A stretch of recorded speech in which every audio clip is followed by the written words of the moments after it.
Hello, my dear listeners. My name is Kishore Ganesh, and in this episode of the Vocal About Visuals podcast, I will be reviewing the world's first and till date only non linear single shot film called Iravin Nizhal, which translates to Shadows of the Night, and is the brainchild of one of the most inventive, quirky, unconventional, and occasionally weirdest filmmakers out there right now, Mr. Radhakrishnan Parthiepan. And this first of its kind film happens to be a Tamil language film.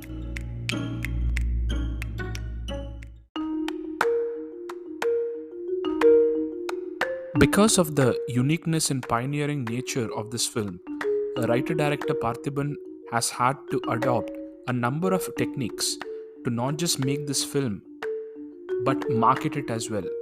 To begin with, this film in the theaters starts off with the making video, which runs until the intermission. The reason for this is that theater owners need to make some cash money selling popcorn, puffs, and pastries, and they wouldn't have taken too kindly to run a movie with no intermission at all. The movie has no cuts. So, why exactly would you introduce an artificial cut in the form of an intermission, which would have been the movie's fate had Mr. Parthiban not thought of this innovative workaround to accommodate Indian movie theatre economics? Apart from this, though, there is another very important purpose for the structuring of the movie in this manner. That is, first half making video, second half the actual movie. It serves as proof that the man, Parthiban, and his crew have actually pulled off this one of a kind feat to make an uncut single shot non linear film for the first time ever in the history of cinema. I'm going to pause here for a while to allow you, my dear listeners, to absorb this fact because, in my opinion, this should be world renowned trivia for at least the film buffs out there, if not the whole world. And I'm phenomenally proud that a fellow Tamilian has done it. Kudos to you, Mr. Parthiban. And now, moving on to the film itself, this movie is a tragedy. Its protagonist, played by Parthiban himself, is an individual who has had the most horrific things imaginable that could happen to a human being happen to him. The film, in fact, is filled with shocking, disturbing, and extremely unsettling imagery and deals with extremely mature and disturbing themes. And if you ask me, remove the whole first movie in the history of cinema to be a non-linear single shot film achievement out of the equation, and this film still showcases things that I'm pretty sure most of the audience who has seen this film will qualify as uncommon. If you have followed Parthiban's filmography, all his movies are unconventional and either say uncommon things or say common things in an uncommon manner. So we are always primed to expect the unexpected when it comes to him. But even then, the things that I saw in this film, I don't see in 95% of the movie/content that I consume. So let me tell you that there are quote unquote other things here in this film which hold your attention, and that the film is not expecting you to watch it out of pity or as a gesture of support. In my case, I basically got into the narrative within the first 5 minutes, post which I didn't think about anything remotely related to the making of the film till the movie ended.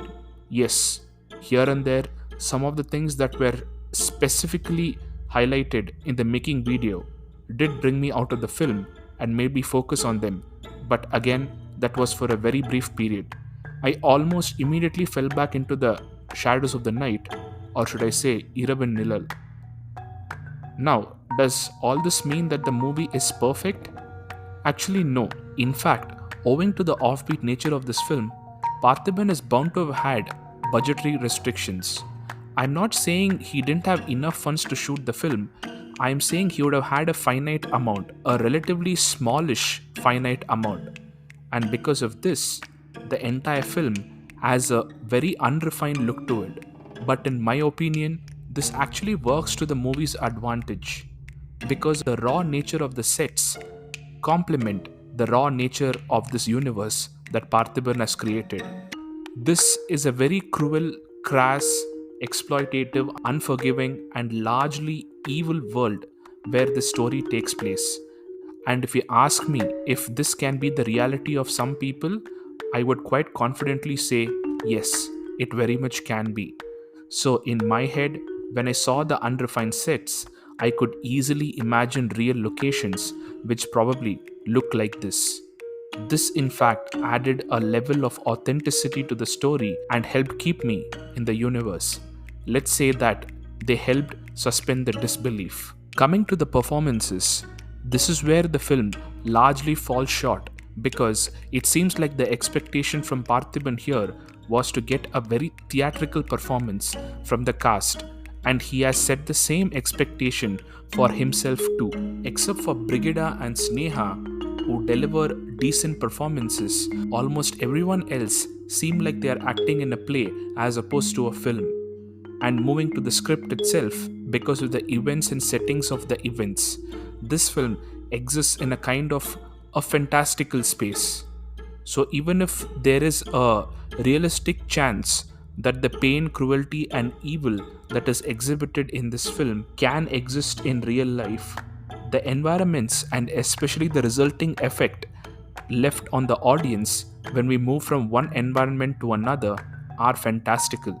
This works both to the benefit and detriment of the film.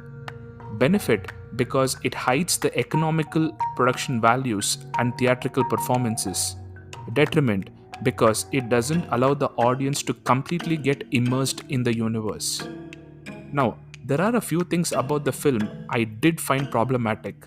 First was the extremely amateurish and fear stoking portrayal of drug use that looks like a fever dream of someone whose life's entire purpose was to be a part of the United States' war on drugs.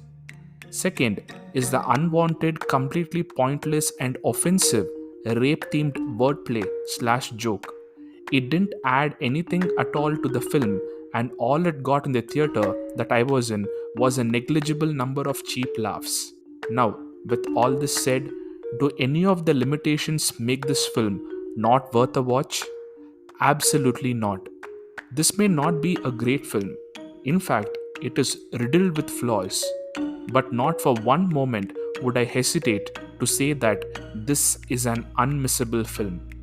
It is literally the first of its kind in the world, and it keeps you largely engaged. Go give it a shot. It is bound to be memorable. Once again, my name is Kishore Ganesh. This is the Vocal About Visuals podcast, and thank you, my dear listeners, for your time and for listening. Please do give this podcast a follow on YouTube and on your preferred podcast platforms. Follow me on Twitter and Instagram at Podcast Plural. Thank you.